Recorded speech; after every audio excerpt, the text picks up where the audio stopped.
దేవుని సన్నిధిలో ప్రభుదిన మందు మనం అందరము జీవగల దేవుణ్ణి ఆరాధించడానికి ఆయన సన్నిధికి విచ్చేసినందుకు దేవుడు మనకి ఇచ్చేటువంటి ఈ గొప్ప భాగ్యాన్ని బట్టి దేవునికి మనపూర్వక నేను కృతజ్ఞతాస్తుతులు తెలియపరుస్తున్నాను. చేరుకున్న ప్రతి సహోదరికి సోదరిమణులకు కూడా వందనాలండి. మనం క్రీస్తు యొక్క సంఘంలో దేవుని యొక్క సంకల్పాన్ని బట్టి క్రీస్తు యొక్క సారూప్యతను సంపాదించేందుకు దేవుడు మనల్ని ఒక ఉన్నతమైనటువంటి పౌరస్థితిలోకి మనం చేర్చాడని, క్రీస్తునందు దేవుడు మనకి ఇచ్చినటువంటి ఈ ఆధిక్యతను మనం వినియోగించుకుంటూ దేవుడు సాధించాలనుకున్న దాన్ని సాధించే విషయంలో మనం ప్రతి వారం కృషి చేయవలసిన వారమని గత వారం మనం ఒక పాఠం ప్రారంభించాం. ఏం పాఠం ప్రారంభించామండి? జీవము గల దేవుని సంఘంలో జనుల ప్రవర్తన గురించి మనం చదువుతూ ఉన్నాం. ఎక్కడుంది ఆ మాట బైబిల్లో? పౌలు రాసిన పత్రికల్లో నుంచి తిమోతికి యవనస్తుడైనటువంటి సువార్తికి రాసినటువంటి మొదటి పత్రికలో 3వ అధ్యాయం 15వ వచనంలో ఆ మాట ఉంది. అయినను నేను ఆలస్యం చేసిన ఎడల దేవుని మందిరం అనే మాట, మందిరం అనగానే మనకు గుర్తొచ్చేది ఏంటంటే యెరూషలేము దేవాలయం. అప్పుడు ఆ మందిరం అనేది భౌతికమైన కట్టడమా? భౌతికమైన కట్టడం కాదు. క్రొత్త నిబంధనకు వచ్చేసరికి మందిరం అనే మాట దేనికి ఉపయోగిస్తున్నాడు అంటే దేవుని మందిరంలో అనగా, అంటే ఆ మందిరం అనే మాటకి అర్థం నిర్వచనం చెప్తూ జీవముగల దేవుని సంఘంలో, అంటే జీవముగల దేవుని సంఘంలో దేవుని మందిరం అనే మాటని ఎలా నిర్వచిస్తున్నాడండి? జీవముగల దేవుని సంఘంలో జనులు ఎలాగూ ప్రవర్తింపవలనో అది నీకు తెలియవాలని ఈ సంగతి నీకు రాయచున్నాను. అంటే ఇప్పుడు ఆ సంఘంలోకి వచ్చిన మనుషులు, విశ్వాసులు, పరిశుద్ధులు ఆ సంఘంలో ఎలా ప్రవర్తించాలో ఏం చేయాలండి? అది వారికి తెలియాలంటాడండి. అంటే ఇప్పుడు తెలియకపోతే, ఒక ఆయన ఉన్నాడు, ఏదో ఉద్యోగం వచ్చింది, ఆఫీసులో జాయిన్ అయ్యాడు, అక్కడ వర్క్ ఏంటో తెలియకపోతే ఏం చేస్తాడండి? వెళ్ళి ఏం చేస్తాడు? అంటే తెలియకపోతే మన ప్రవర్తన అలాగా దేవుడు ఏ ఉద్దేశంతో ఈ భూమి మీద సంఘాన్ని ఏర్పాటు చేసి మనల్ని సంఘంలోకి తీసుకొచ్చాడో తెలియకపోతే మనకు నచ్చినట్టుగా అక్కడికి వచ్చి ప్రవర్తిస్తామని. ఇప్పుడు మనకు నచ్చినట్టుగా ప్రవర్తించడానికి సంఘంలోకి రానవసరంలా. సంఘంలోకి వచ్చినటువంటి ఉద్దేశం, దేవుడు ఒక విశేషమైనటువంటి పిలుపుతో మనల్ని ఎక్కడ పిలుచుకున్నాడు? లోకంలో ఉన్న మనల్ని, భ్రష్టత్వంలో ఉన్న మనల్ని క్రీస్తులో పిలుచుకున్నాడు. అంటే మనకు నచ్చినట్టుగా ఇక్కడ ఉండటానికి కాదు. ఒకవేళ మనకు నచ్చినట్టుగా ఉండాలి అనుకుంటే ఎక్కడ ఉండొచ్చు? లోకంలో ఉండొచ్చు. స్వేచ్ఛ ఉంది, స్వాతంత్రం ఉంది. అక్కడ ఏమీ నియమాలు ఏముండవు, రూల్స్ ఏముండవు, ఇలాగనే బ్రతకాలని ఇన్స్ట్రక్షన్స్ ఏముండవు, కట్టుబాట్లు ఏముండవు. కానీ క్రీస్తులోకి వచ్చిన తర్వాత పరిధి మారింది కాబట్టి, నిన్ను పరిపాలించే రాజు మారాడు కాబట్టి, అక్కడున్న చట్టాన్ని నువ్వు గౌరవించి అక్కడ ఎందుకు పిలిచాడో ఆ పిలుపుకు తగినట్లుగా ఏం చేయాలంటే మనం ప్రవర్తించాలి. అయితే ఈరోజు ఆ ప్రవర్తన గురించి ఆ జనులు ఎవరో చూసి, అప్పుడు ఆ ప్రవర్తన గురించినటువంటి విషయాలు, అంటే ఎలాగ ఒక వ్యక్తి ప్రవర్తనని క్రమపరుచుకోగలడో, ఆ ప్రవర్తన క్రమపరుచుకొని ఏం సాధించాలో కొన్ని విషయాలు ఈరోజు మనం ఆలోచించేద్దాం. అయితే ఈ పాఠానికి సంబంధించి మనం చూస్తుంది ఏంటంటే, జీవముగల దేవుని సంఘంలో జనుల ప్రవర్తనని అక్కడున్న మాటని మనం రాసుకున్నాం. అప్పుడు దానికి సంబంధించి ఆ పదాలు నిర్వచిస్తూ జీవం అంటే ఏంటో చూసేవాడిని. అంటే జీవం అనే మాట, దాని యొక్క అర్థాన్ని మనం చూసినప్పుడు మొదటికి యోహాను పత్రిక 3వ అధ్యాయంలో మనం చూస్తుంది ఏంటంటే, సహోదరులు ప్రేమించేవాడు మరణంలోని జీవంలోకి దాటి ఉన్నాడు అంటాడు. అంటే ప్రేమ జీవం. ఈ ప్రేమ ఎవరి స్వభావము? దేవుని స్వభావం. దేవుని స్వభావంలో ఏదన్నా మార్పు ఉండిద్దా? ఒకప్పుడు ఒకలాగా ప్రవర్తించే స్వభావం ఉండిద్దా దేవునిలో? కాబట్టి అక్కడి నుంచి మనం రాసుకుంది ఏంటంటే, మార్పు చెందని దేవుని గుణశీలత. జీవం అంటే దేవుని యొక్క గుణాలు, దేవుని యొక్క స్వభావం. అది మార్పు చెందేది కాదు కాబట్టి మార్పు చెందిన దేవుని గుణశీలత. ఇంకా మనకు స్పష్టంగా అర్థం కావటానికి పరలోకంలో జీవించే జీవిత విధానమే జీవం. పరలోకంలో ప్రేమ ఉండిద్దా, ద్వేషం ఉండిద్దా? ప్రేమ ఉండిద్ది. పరలోకంలో నీతి ఉండిద్దా, దుర్నీతి ఉండిద్దా? నీతి ఉండిద్ది. పరలోకంలో సత్యం ఉండిద్దా, అబద్ధం ఉండిద్దా? సత్యమే ఉండిద్దండి. పరలోకంలో మోసం ఉండిద్దా, లేకపోతే యథార్థత ఉండిద్దా? యథార్థత ఉండిద్దండి. నిషిద్ధమైంది, అసహ్యమైంది ఏది అక్కడికి ప్రవేశం లేదు. కాబట్టి పరలోకంలో జీవించే జీవిత విధానము ఒక మనిషి ఎక్కడ ప్రాక్టీస్ చేయాలి, ఎక్కడ అభ్యాసం చేయాలి, ఎక్కడ సాధన చేయాలి అంటే సంఘంలో చేయాలండి. ఇప్పుడు ఉదాహరణకి మనం పరలోకం వెళ్ళాలి, లేకపోతే ఒకవేళ చదువుకున్న పిల్లలు నేను అమెరికా వెళ్ళాలి, అక్కడ నేను హైయర్ స్టడీస్ చదవాలని కొంతమంది భారతదేశంలో మన రాష్ట్రాల్లో మన పిల్లలు కొంతమంది పట్టణాల్లో ఉన్నవారు యొక్క ఆశ అండి. ఇప్పుడు వాళ్ళు అక్కడికి వెళ్ళాలంటే ఉన్న బలంగా వెళ్ళిపోతారా? గుంటూరు వెళ్ళినంత ఈజీగా అమెరికా వెళ్ళగలరా? దానికి ఎంత ప్రాసెస్ ఉండిద్దండి. అంటే వీసా రావాలి, పాస్పోర్ట్ కానీ, లేకపోతే అక్కడ ఎందుకు వెళ్తున్నామో సరైన రీజన్తో ఇవన్నీ ఎంక్వైరీ చేసి మరీ వాటిని మనకి ఇస్తారండి. అవేవి లేకుండా డబ్బులు ఉన్నాయి కాబట్టి వెళ్ళిపోవచ్చా? డబ్బున్న వాళ్ళందరికీ అవకాశం లేదండి. నాకు తెలిసిన ఒక కుర్రోడు ఉన్నాడు, 3 సార్లు 4 సార్లు వెళ్ళాడండి, ఫెయిల్ అయ్యి వెనక్కి వచ్చాడండి, వీసా ఇవ్వలేదండి. అంటే మనం సరైనటువంటి అంటే భౌగోళికంగా ఈ భూమి మీద నివసిస్తున్న మనుషులు ఒక దేశం నుంచి మరొక దేశానికి వెళ్ళటానికే కొన్ని అర్హతలు చూస్తున్నారండి. ఆ అర్హతను బట్టి అక్కడ చేర్చుకుంటున్నారండి. మరి పరలోకం వెళ్ళాలంటే, దేవుడితో యుగాలు నివసించి ఆ నీతి రాజ్యాన్ని స్వతంత్రించుకోవాలంటే ఎలాగ పడితే అలాగ ఈ భూమి మీద జీవించేసి మనం వెళ్ళిపోగలమంటే అది సాధ్యమయ్యేది కాదండి. అందుకే వెళ్తున్నప్పుడు మనం ఏం చేస్తాం, అక్కడికి అవసరమైన వాటిని ఇప్పుడు అంతరిక్ష వ్యోమగాములు ఉన్నారండి, వాళ్ళు భూమి మీద నుంచి ఇతర గ్రహాల మీదకి వెళ్తున్నప్పుడు ఈ దేహంతో అలాగ ఉన్న పలంగా వెళ్ళిపోతున్నారా? అక్కడుండే వాతావరణానికి తగినట్టుగా ఈ భూమి మీద ఏం చేసుకుని వెళ్తున్నారండి, ఒక ఎక్విప్మెంట్స్ ధరించి వాటి ప్రకారంగా వాటి సహాయంతో వెళ్తున్నారండి. ఎందుకంటే అక్కడుండే వాతావరణం వేరు, ఈ భూ వాతావరణం వేరు. ఆ వాతావరణానికి తగినట్టుగా ఏం చేస్తున్నారండి ఇక్కడ ఉన్న మనుషులు ఏర్పాటు చేసుకుంటున్నారండి. దానికి కూడా కొంతకాలం ఆ వాతావరణంలో ఉండగల లేదంటానికి ఈ భూమి మీద ఆ పరిశోధన కేంద్రంలో ఆ మిషన్లో పెట్టి కొంతకాలం చూస్తారండి. వాళ్ళని ఏమో చచ్చిపోతారేమో, వాళ్ళ ప్రమాదమేమో, అందుకు అక్కడ ఉండగలరా లేదా, ఈ ఎక్విప్మెంట్ ధరించినప్పుడు ఈ బాడీ సహకరించిందా లేదా, ఇవన్నీ చూసే ఏం చేస్తారండి, పంపిస్తారండి. మరి పరలోకం భూమి మీద ఇలాంటి ప్రోగ్రామ్స్ కొరకే అంత నియమబద్ధంగా క్రమంగా జాగ్రత్తగా నిర్వహిస్తూ ఉన్నప్పుడు మరి పరలోకం వెళ్ళాలంటే అంత ఈజీగా వెళ్ళిపోగలమా మనము? ఎందుకో పరలోకం ఒక ఊరు నుంచి మన ఒక ఊరు వెళ్ళినంత ఈజీగా మనం ఆలోచన చేస్తున్నామేమో, అంత ఈజీగా మనం ఏం వెళ్ళలేమండి. యేసు చెప్పిన మాట ఏంటంటే, పిలువబడిన వారు అనేకులు, ఏర్పరచబడిన వారు కొందరే. చాలామంది సువార్త ద్వారా పిలువబడుతున్న సంఘంలోకి వస్తున్నారు, కానీ ఏర్పరచబడేది ఎంతమంది అండి? నేను మరలా వచ్చినప్పుడు మీలో విశ్వాసాన్ని కనుగొందని అంటున్నాడు అండి యేసుప్రభు వారు. అంటే దాన్ని బట్టి విశ్వాసం ఆరంభిస్తారు, కానీ ఆ విశ్వాసాన్ని కడవరకు ఏం చేయలేరండి, కొనసాగించే వాళ్ళు కరువు అయిపోతారండి. అంటే ఇప్పుడు మన ప్రయత్నం ఏంటంటే, ఆరంభించాం, దాన్ని మధ్యలో ముగించకుండా కడవరకు ఈ విశ్వాస జీవితాన్ని ఏం చేయాలంటే కొనసాగించి దేవుడు ఏం సాధించాలని కోరుకుంటున్నాడో అది సాధించి అక్కడికి వెళ్ళాలండి. అది ఈరోజు మనం ఒక పాయింట్గా మనం చెప్పుకుందాం.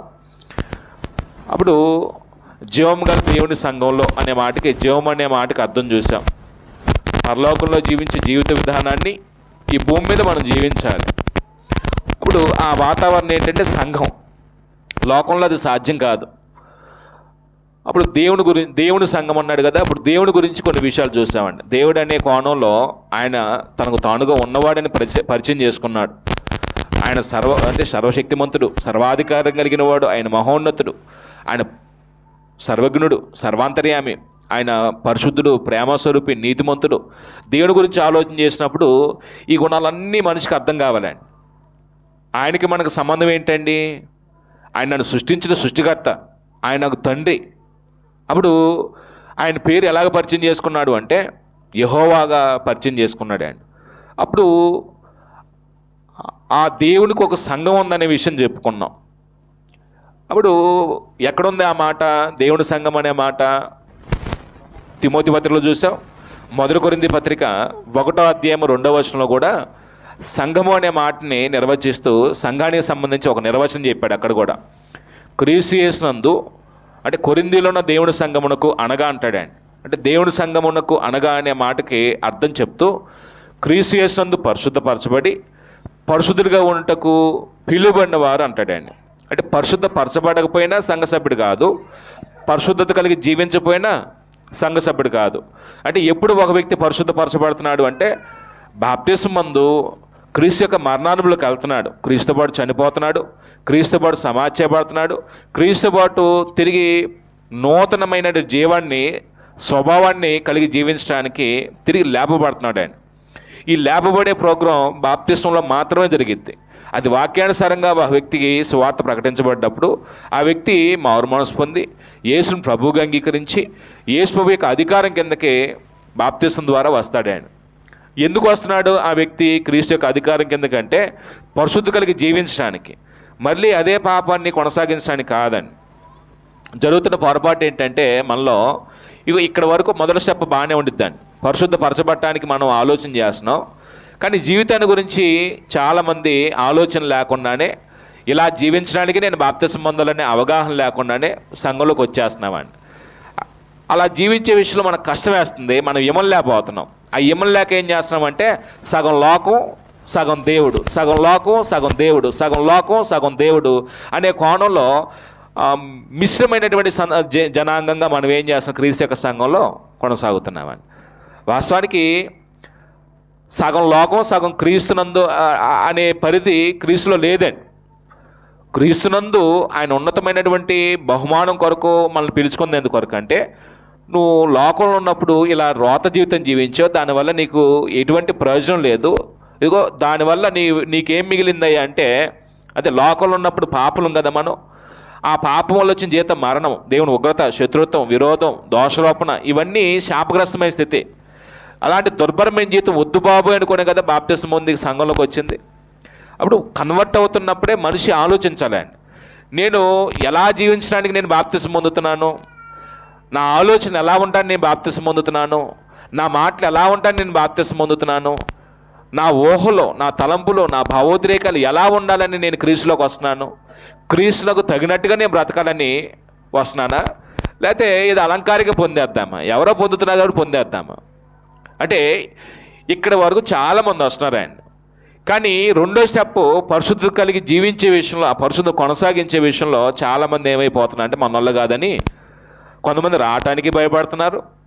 వచ్చిన తర్వాత తమ ప్రాచీన స్వభావాన్ని వదులుకోలేక, కొన్నిటిని మానుకోలేక, వాళ్ళకు ఉన్నటువంటి ఆ చెడ్డ స్వభావాన్ని విసర్జించలేక, కొన్నిటిని చంపివేయలేక, కొన్నిటిని ఇముడ్చుకోలేక ఏమైపోతున్నారు అంటే మళ్ళీ లోకం వైపు ఆకర్షితులు వెళ్ళిపోతున్నారండి. అందుకే వాస్తవానికి పరిశుద్ధపరచబడి పరిశుద్ధిగా ఉంటే పిలువబడిన వారి సంఘం అయితే ఎవరు పిలిచారు? దేవుడు పిలిచాడు. ఎలా పిలిచాడు? సువార్త ద్వారా పిలిచాడు. ఎక్కడున్న వారిని పిలిచాడు?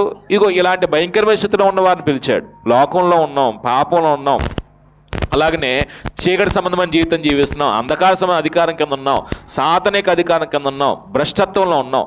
ఆ భ్రష్టత్వంలో ఉన్న మనుషులు బ్రతకటం వల్ల ఆత్మీయంగా చచ్చిన స్థితిలో ఉన్నారండి. వాళ్ళు నిత్యనాశనానికి వెళ్ళే పరిస్థితి. కాబట్టి దేవుడు తన సమాధానకరమైన సువార్త ద్వారా మనుషుల్ని ఎక్కడ పిలుచుకున్నాడండి? క్రీస్తుని పిలుచుకున్నాడండి. ఇప్పుడు క్రీస్తు యొక్క అధికారం కింద మనిషి ఎలా బ్రతకాలండి? దీన్ని బట్టి ఇంకో మాట చెప్తాను. క్రీస్తు యొక్క సంఘం క్రీస్తు యేసునందు పరిశుద్ధపరచబడి పరిశుద్ధులుగా ఉండటానికి పిలువబడిన వారంటే క్రీస్తు యొక్క సంఘంలో ఎవరు ఉండరండి? ఎవరు ఉండరండి? అది నేను అడిగిన ప్రశ్న.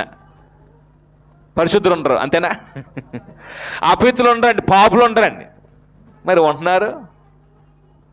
లేరండి. క్రీస్తు యొక్క సంఘంలో పాపులు లేరండి, అబద్ధాలు ఆడేవాళ్ళు లేరండి, అసూయ పడేవాళ్ళు లేరండి, బూతులు ఆడేవాళ్ళు లేరండి, దొంగ బుద్ధి కలిగిన వాళ్ళు లేరండి, కలహాలు ఆడేవాళ్ళు లేరండి, అన్యాయం చేసేవాళ్ళు లేరండి, నమ్మించి మోసం చేసేవాళ్ళు లేరండి, పానుపరాకలు తినేవాళ్ళు లేరండి, పేకాటాడేవాళ్ళు లేరండి, సినిమాలు చూసేవాళ్ళు లేరండి.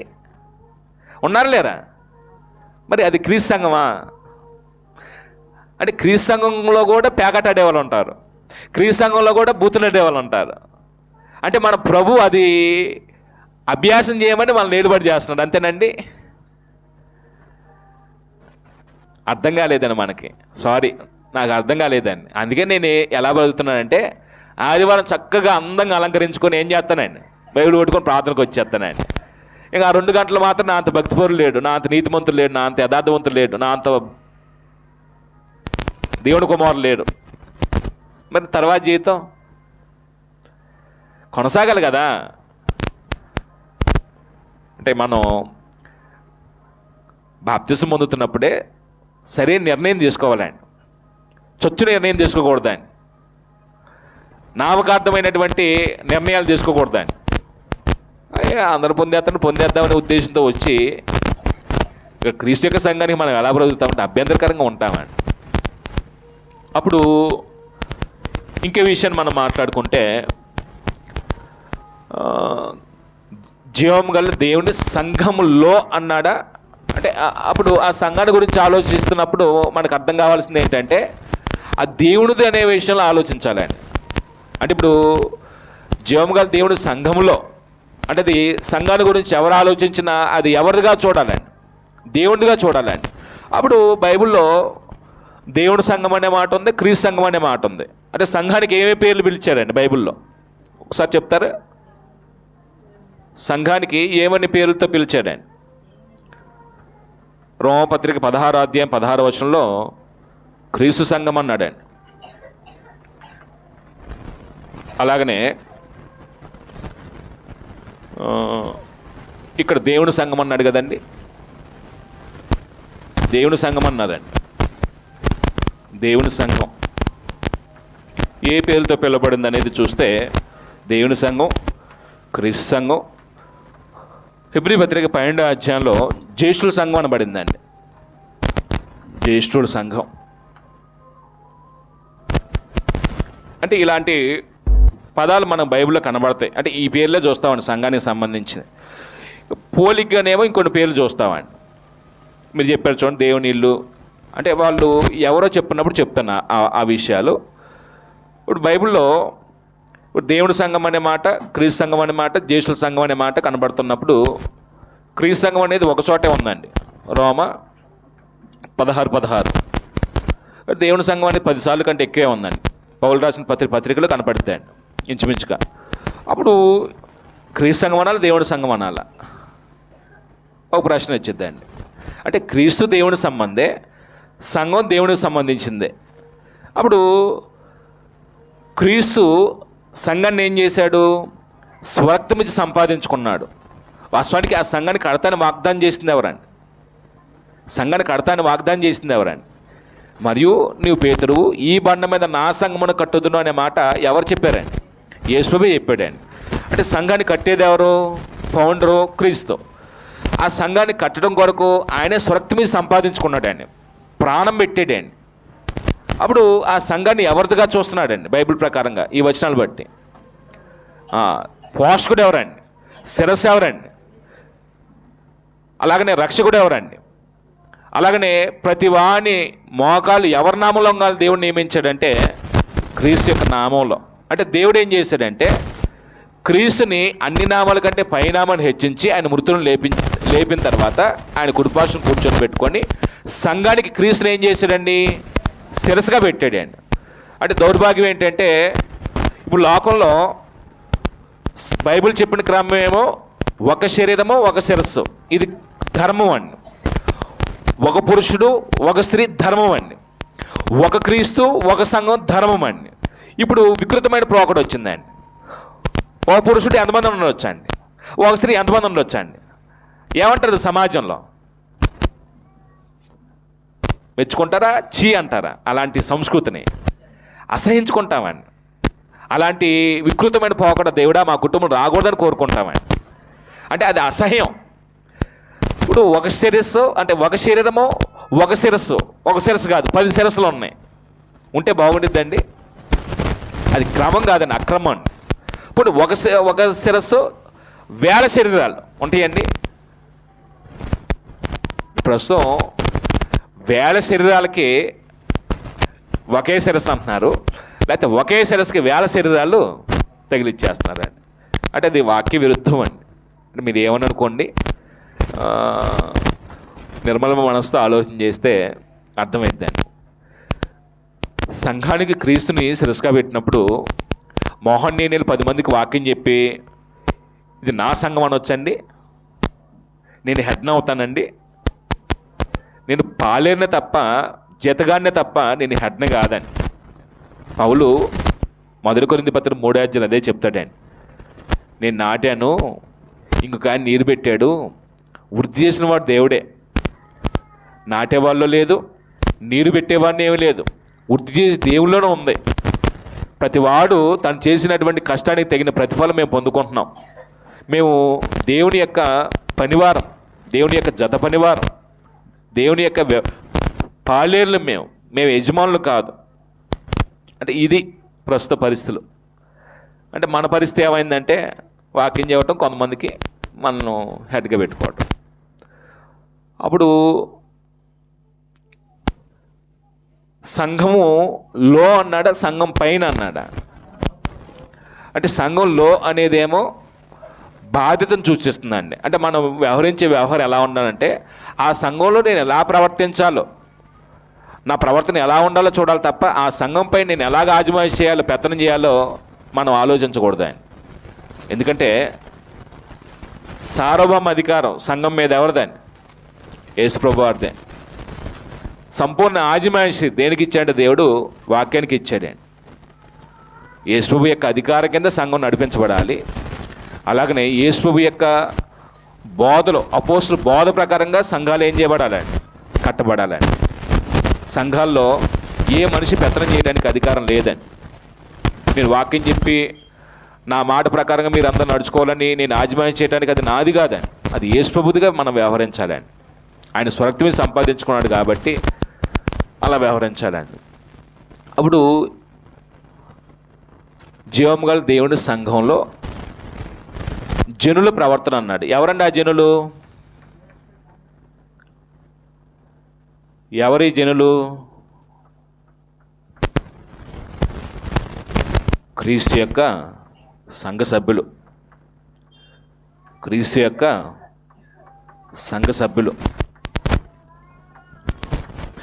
క్రీస్తు యొక్క సంఘ సభ్యులకి బైబిల్లో కొన్ని పేర్లు పిలువబడ్డారు. క్రీస్తు యొక్క సంఘ సభ్యుల్ని బైబిల్లో కొన్ని పేర్లు పెట్టారండి, కొన్ని పేర్లతో పిలిచారండి. చెప్తారా?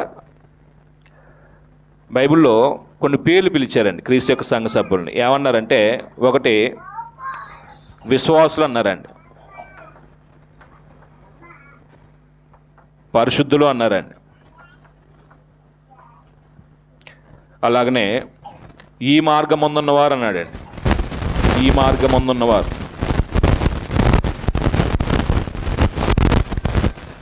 అలాగనే పేతురు రాసిన పత్రిక 2:9 ఏమంటాడంటే, ఈ పిలువబడిన వారిని ఉద్దేశించి ఒక పదం చెప్పాడండి, పరిశుద్ధ యాజకులు. అంటే పరిశుద్ధులు, యాజకులు. 4 యాజకులు, 5 రాజులు, రాజులని యాజ సమూహం అన్నాడండి. 6 ఇంకేదని చెప్తారండి బైబిల్లో క్రీస్తు యొక్క సంఘాన్ని ఉద్దేశించి, దేవుని సొత్తైన ప్రజలు, దేవుని సొత్తైన ప్రజలు.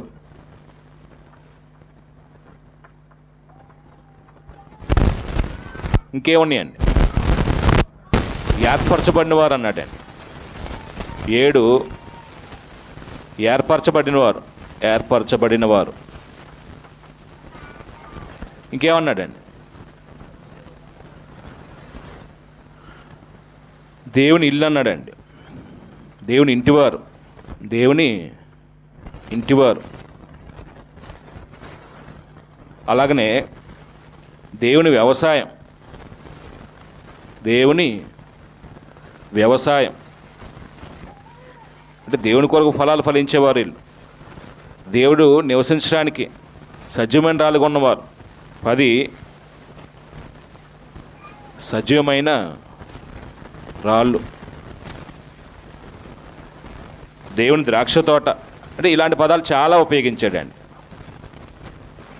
ద్రాక్ష తోట. నేను ముగిస్తాను ఈ పాయింట్ని. అంటే ఎవరా జనులు అంటే క్రీస్తు యొక్క సంఘ సభ్యులు.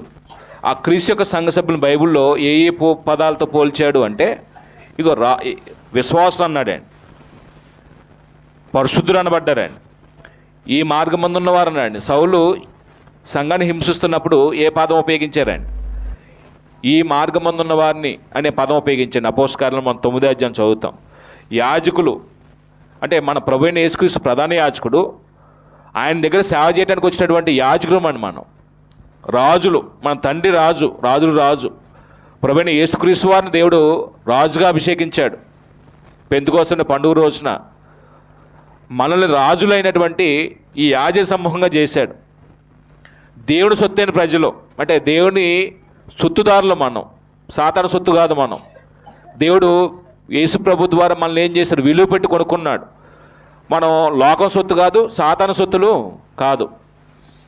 ఏర్పరచబడిన వారం అంటే లోకంలో నుంచి మనం ఏం చేయబడ్డామండి? ప్రత్యేకించబడిన వారం. అలాగనే దేవుని ఇంటివారు అంటే దేవుని యొక్క కుటుంబ సభ్యులు వీళ్ళంతా.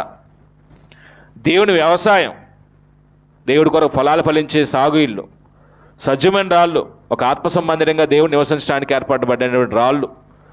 ద్రాక్ష తోట, దేవుడికి తగిన కాలం మీద ఫలం ఇచ్చే పంట ఈ వీళ్ళు. ఇప్పుడు ఇవన్నీ కూడాను బైబిల్లో నేను కొన్నే చెప్పాను, బైబిల్లో చాలా ఉన్నాయి. ఎవరి జనులు అంటే క్రీస్తు యొక్క సంఘం.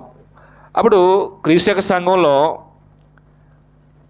ఆయా స్థాయిల వారు ఉంటారండి. ఈ జనులు ఆయా స్థాయిల వారి కలిగి ఉంటారు. ఆయా స్థాయిలు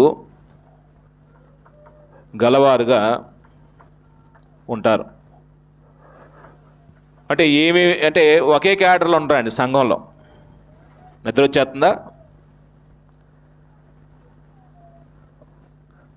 ఆరాధనకు వచ్చి నిద్రపోవటం ఇంకెక్కడ దేవుడిని ఆరాధించిన వారం అవుతామండి? ఆరాధన నిద్ర వస్తే కొద్ది లేచి నుంచోవాలండి, తప్పేం కాదు. నిద్రపోవటానికి ఆరాధన రావాలా? శుభ్రంగా ఇంటికాడ ఫ్యాన్ వేసి పడుకోవచ్చండి. వివిధ స్థాయిలు ఉన్నాయి కదా సంఘంలో. ఒక స్థాయి చెప్పండి ఏదైనా. నేనే చెప్తాలేండి. వృద్ధులు సంఘంలో ఎవరుంటారండి? క్యాడర్స్. వృద్ధులు అంటే ఎవరో అంటే వృద్ధులకు కూడా వయసు ఉందండి. అంటే ఇప్పుడు నేను తిమోతి పత్రిక చెప్పేటప్పుడు అంటే వృద్ధుల గురించి చెప్తాం కదా, అది చెప్తాలేండి. అంటే వాళ్ళ ప్రవర్తన ఎలా ఉండాలో, వృద్ధుల యొక్క ప్రవర్తన ఎలా ఉండాలో చెప్పుకుందాం. తిమోతి పత్రిక స్పష్టంగా చెప్పాడండి. వృద్ధులు, వృద్ధ స్త్రీలు అన్నాడండి. వృద్ధ స్త్రీలు. వృద్ధులు అంటే ఎవరు? వృద్ధ స్త్రీలు అంటే ఎవరు అమ్మా? ఇప్పుడు వయసు మళ్ళీ వృద్ధులు అంటే ఊరుకుంటారండి? ఊరుకుంటారా? ఊరుకోరండి. వృద్ధ స్త్రీలు. 3 మధ్య వయస్కులు.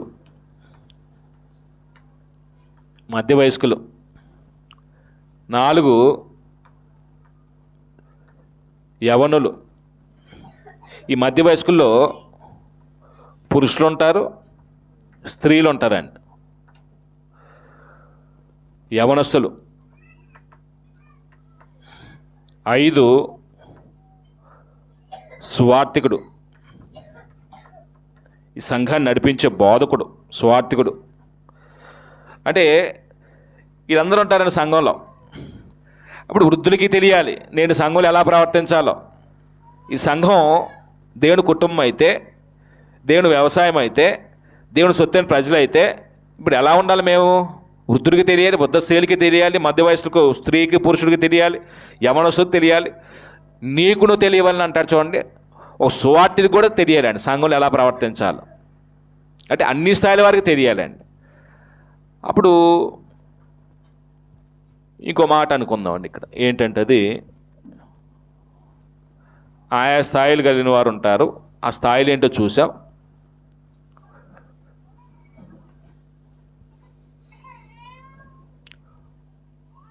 వారి ప్రవర్తన అన్నాడు కదండి. ఏంటండి ప్రవర్తన అంటే?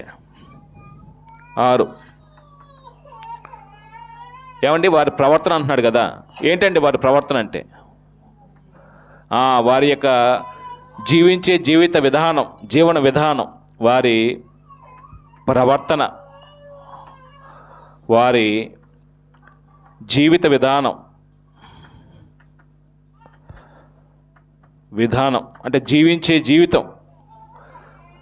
లోకంలో జీవించే జీవితం వేరు, సంఘంలోకి వచ్చిన తర్వాత జీవించే జీవితం వేరండి.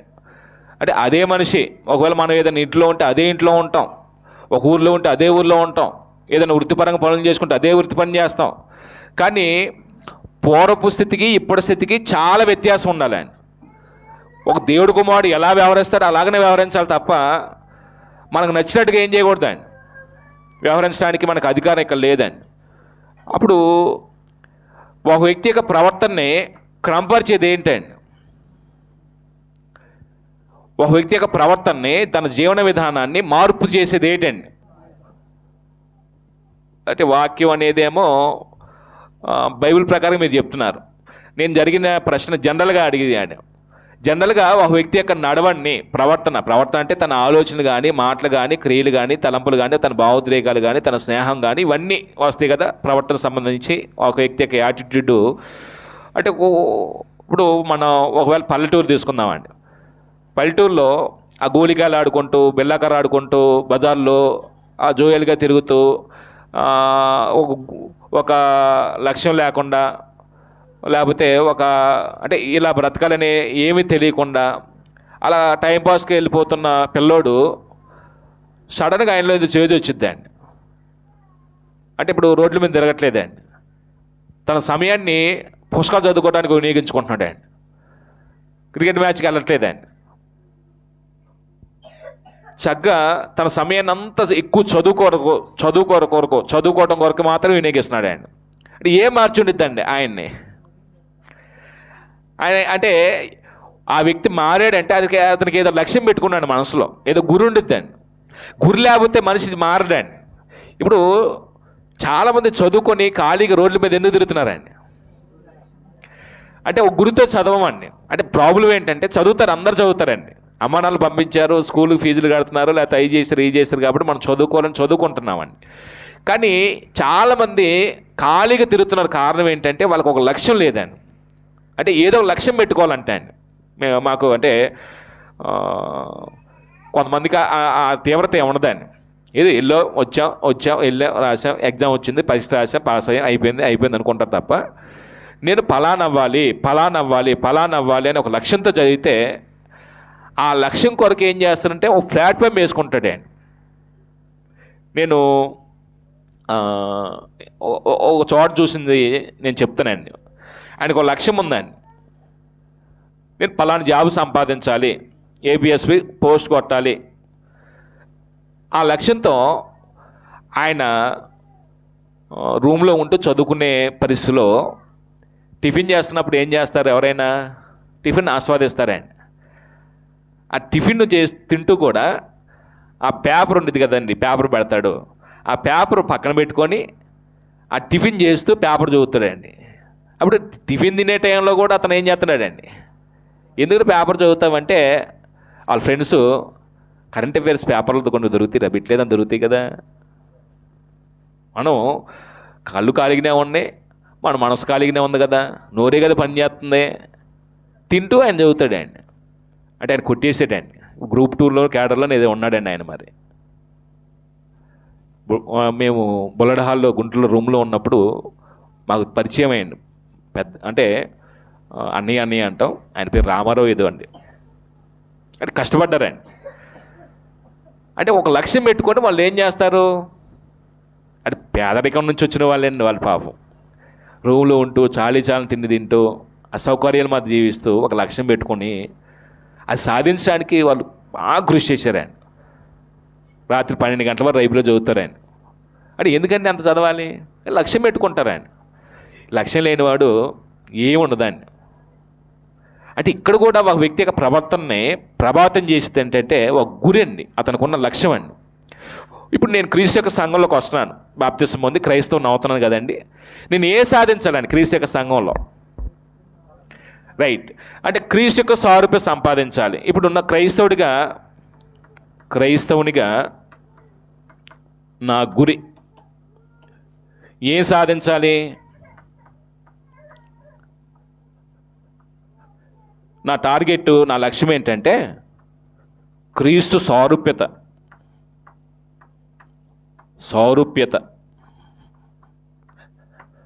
ఈ క్రీస్తు యొక్క సారూప్యత అంటే క్రీస్తునకు కలిగినటువంటి సమానమైనటువంటి రూపం. సారూప్యం అంటే సమానమైన రూపం. అంటే ఆయన ఇమేజ్లోకి నేనేం చేయబడాలి? ఇప్పుడు మార్చబడాలి. ఆయన పోలికలో నేనేం చేయబడాలి? మార్చబడాలి. అంటే నేను లోకంలో ఉన్నప్పుడేమో పాపం చేయటం వల్ల ఆయన గుణాలు నేను పోగొట్టుకున్నాను. ఇప్పుడు క్రీస్తుతో సహవాసం ఎందుకు ఏర్పాటు చేశాడు దేవుడు అంటే, ఆయనతో సహవాసం చేస్తూ ఆయన గుణాలు నేనేం చేయాలి? ఇప్పుడు క్రీస్తు యొక్క సారూప్యత సంపాదించడం నాకు గురైనప్పుడు ఒకేసారి నేను క్రీస్తు యొక్క సారూప్యత సంపాదించలేను. ఒక వ్యక్తి డాక్టర్ అవ్వాలనుకున్నాడండి, ఒకేసారి స్కూల్కి వెళ్ళిన రోజు డాక్టర్ అయిపోతాడా? స్కూల్ స్టడీ చదవాలి, కాలేజ్ చదవాలి, దానికి ఎంట్రన్స్ ఎగ్జామ్ ఉంటుంది, ఆ సీట్ సంపాదించాలి. దానికి 4 సంవత్సరాలు 5 సంవత్సరాల్లో తన కోర్సును బట్టి ఆయన నీరు చదివిన తర్వాత అప్పుడేమవుతాడండి? డాక్టర్ పట్టా వచ్చిద్దండి. అంటే ఇప్పుడు స్కూల్కి వెళ్ళిన రోజే రాదండి పట్ట. అలాగనే మనం క్రీస్తు యొక్క సారూప్యత సంపాదించాలని గురితోనే సంఘంలోకి వస్తామండి. ఇప్పుడు ఈ సంఘంలో క్రీస్తు యొక్క సారూప్యత సంపాదించిన నాకు గురి అయితే ఇది ఒకేసారి వచ్చేదా? అంచెలంచెలుగా వచ్చేదా? అంటే మన స్థాయి కొంచెం పెరుగుతూ రావాలండి. క్రీస్తు యొక్క సారూప్యత సంపాదించాలంటే ఎక్కడి నుంచి ప్రారంభం అవ్వాలండి? అసలు నేను క్రీస్తు యొక్క సంఘంలో ఏ స్థాయి నుంచి క్రీస్తు యొక్క సారూప్యత రాగలను? క్రీస్తు యొక్క సంఘంలో అంటే నా స్థాయి మొదట నా గురి ఏమై ఉండాలంటే, నేను క్రైస్తవుణ్ణి, నేను క్రీస్తు యొక్క సంఘంలోకి వచ్చాను. ఇప్పుడు క్రీస్తు యొక్క సంఘంలోకి వచ్చిన నేను ఏ గురి కలిగి ఉండాలంటే, నా మొట్టమొదటి స్టెప్ ఏదై ఉండాలంటే పరిచర్య చేసే మనసు ఉండాలండి. పరిచర్య చేయాలి. పరిచర్య చేయడానికి అసలు క్రీస్తు యొక్క సారూప్యతకి సంబంధం ఏంటి? యేసు ప్రభు వారు పరిచర్య చేయించుకోవడానికి వచ్చాడా, పరిచర్య చేయడానికి వచ్చాడా? ఎవరైనా గొప్పవారు కావాలంటే ఏం చేయమన్నాడు? మొదట పరిచర్య చేయమన్నాడండి. ఇప్పుడు పరిచర్య చేయటం అంటే అది కొంచెం మనలో వినయం కలిగిన మనసు ఉండాలండి, కొంచెం తగ్గింపు మనసు ఉండాలండి. వినయం కలిగిన వాడు ఏం చేస్తాడండి? నామోషి ఫీల్ అవ్వడండి. ఇప్పుడు ఓడవాలి, నేను బాగా చదువుకున్నా, నేను ఉద్యోగం చేసామని నేనేంటి ఊడ్చేది అనుకుంటే చేయలేడండి. అంటే వినయం కలిగిన మనసు ఉందనుకోండి, తగ్గింపు స్వభావం కలిగింది అనుకోండి, తన స్థాయిని తగ్గించుకొని నేను దేవుని మందిరంలో దేవుని సన్నిధిని శుభ్రం చేసే భాగ్యం నాకు కలిగిందని పరిచర్య చేస్తాడండి. అంటే ఇక్కడ నుంచి ప్రారంభం అవ్వాలండి. ఇది గురిగా పెట్టుకోవాలండి. నేను సంఘం యొక్క అభివృద్ధి కొరకు పరిచర్య గురించి మనం మాట్లాడుకుంటాం ఎప్పుడు కూడాను.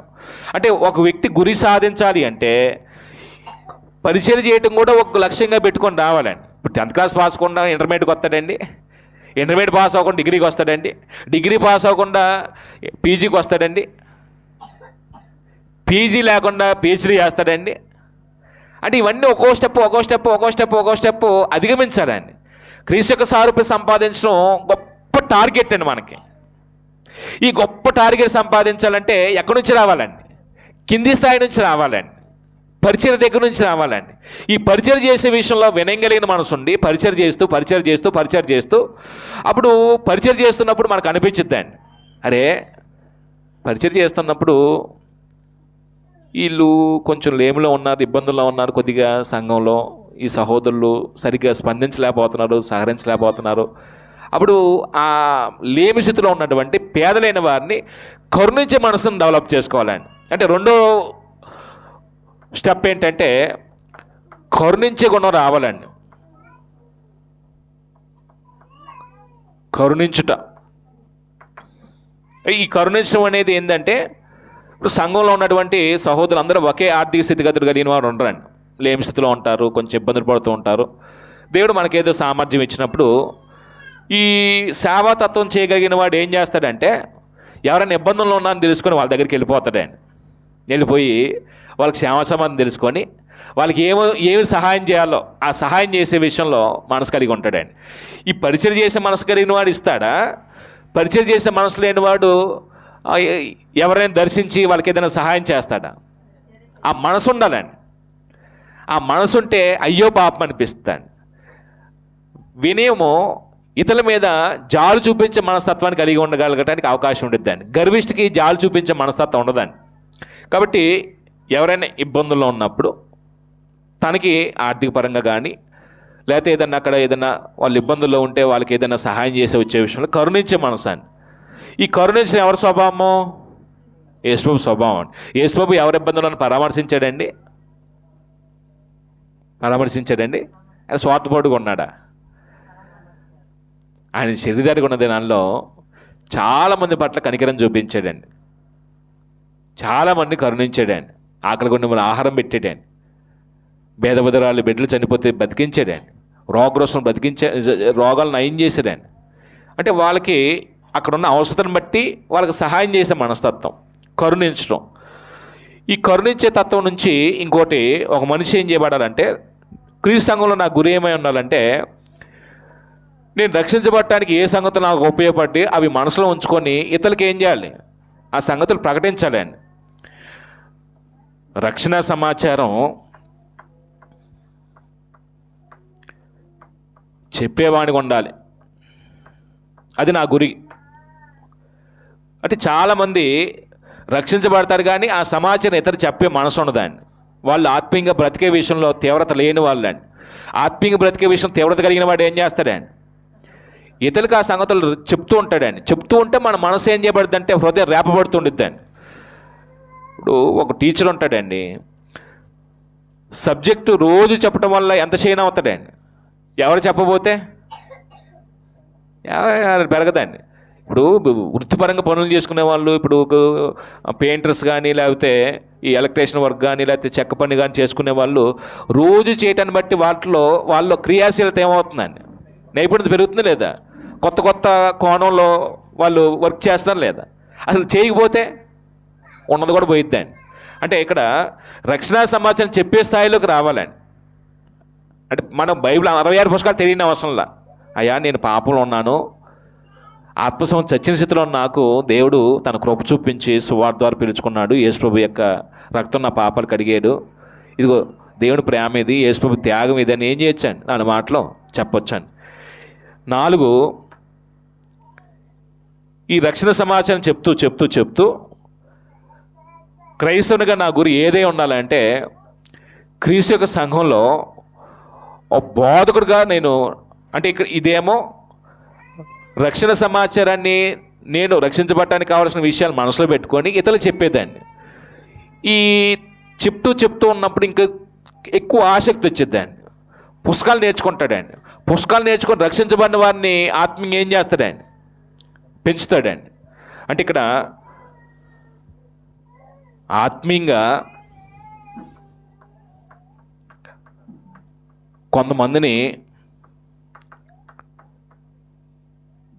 బ్రతికించాలి.